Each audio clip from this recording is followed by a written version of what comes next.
Following the Paris terrorist attacks, the European Parliament organized a ceremony, a moment where all members of the European Parliament from 28 EU countries were united. However, these attacks have broadened the divisions among member states on whether the Schengen's border-free area must be reformed, since at least one assailant may have entered the EU in Greece before heading to Paris.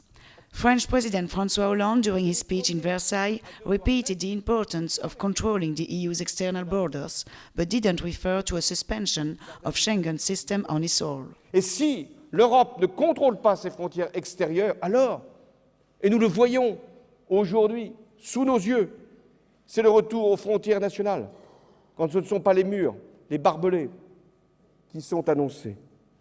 Ce sera alors la déconstruction de l'Union européenne. Several of the 8 terrorists from Paris attacks had traveled through Syria.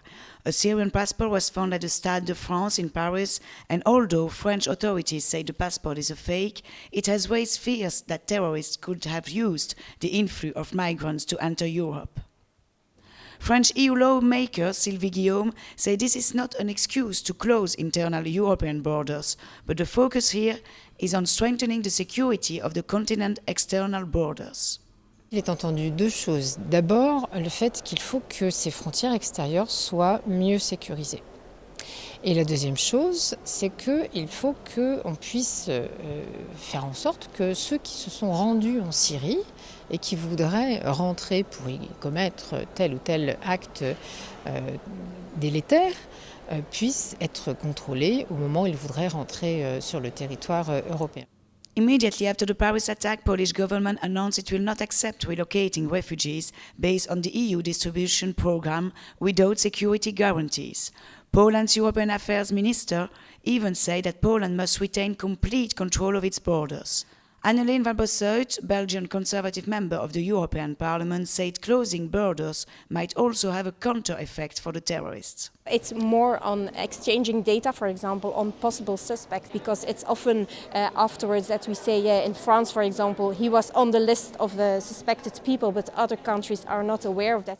France asked the European Commission to review the Schengen Borders Code. If the reform is conducted, all travellers, even EU citizens, will be checked when crossing external borders.